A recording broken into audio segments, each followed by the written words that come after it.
ನಗುವಿನ ಒಡೆಯ ಕರ್ನಾಟಕದ ಹೆಮ್ಮೆಯ ಪುತ್ರ ಪವರ್ ಸ್ಟಾರ್ ಪುನೀತ್ ರಾಜ್ಕುಮಾರ್ ಈಗ ಕೇವಲ ಸಿನಿಮಾದ ಅಪ್ಪು ಮಾತ್ರವಲ್ಲ, ಇನ್ಮುಂದೆ ಶಾಲಾ ಮಕ್ಕಳ ಪಾಲಿನ ಆದರ್ಶ ಪಾಠವಾಗಲಿದ್ದಾರೆ. ಹೌದು, ಕಳೆದ ಹಲವು ದಿನಗಳಿಂದ ಅಭಿಮಾನಿಗಳು ಪುನೀತ್ ರಾಜ್ಕುಮಾರ್ ಅವರ ಜೀವನ ಗಾಥೆಯನ್ನ ಪಠ್ಯ ಪುಸ್ತಕದಲ್ಲಿ ಸೇರಿಸಬೇಕು ಅಂತ ಹೇಳಿ ಒತ್ತಾಯಿಸ್ತಾ ಇದ್ರು. ಈಗ ಅಪ್ಪು ಅಭಿಮಾನಿಗಳ ಈ ಕನಸು ನನಸಾಗುವ ಕಾಲ ಬಂದಿದೆ. ಕರ್ನಾಟಕ ಪಠ್ಯ ಪುಸ್ತಕ ಸೊಸೈಟಿಯು ಮುಂಬರುವ ಪಠ್ಯ ಪುಸ್ತಕ ಪರಿಷ್ಕರಣೆಯಲ್ಲಿ ಅಪ್ಪು ಅವರ ಬದುಕು ಮತ್ತು ಸಮಾಜ ಸೇವೆಯ ಪಾಠವನ್ನ ಸೇರಿಸುವ ಪ್ರಸ್ತಾಪವನ್ನ ಅಧಿಕೃತವಾಗಿ ದೃಢಪಡಿಸಿದೆ. ಇನ್ನು ಪುನೀತ್ ಅವರ ಸಾಧನೆ ಕೇವಲ ಬೆಳ್ಳಿ ಪರದೆಯ ಮೇಲೆ ಮಾತ್ರ ಇರಲಿಲ್ಲ. 26 ಅನಾಥಾಶ್ರಮಗಳು, 16 ವೃದ್ಧಾಶ್ರಮಗಳು ಮತ್ತು 19 ಗೋಶಾಲೆಗಳು ಹಾಗೂ 4800ಕ್ಕೂ ಹೆಚ್ಚು ಹಿಂದುಳಿದ ಮಕ್ಕಳ ಶಿಕ್ಷಣಕ್ಕೆ ಅಪ್ಪು ಆಸರೆಯಾಗಿದ್ರು.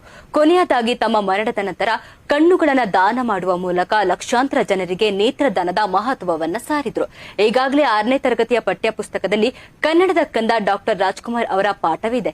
ಈಗ ತಂದೆಯ ಹಾದಿಯಲ್ಲೇ ಮಗನ ಪಾಠವು ಸೇರುತ್ತಿರುವುದು ಇತಿಹಾಸ.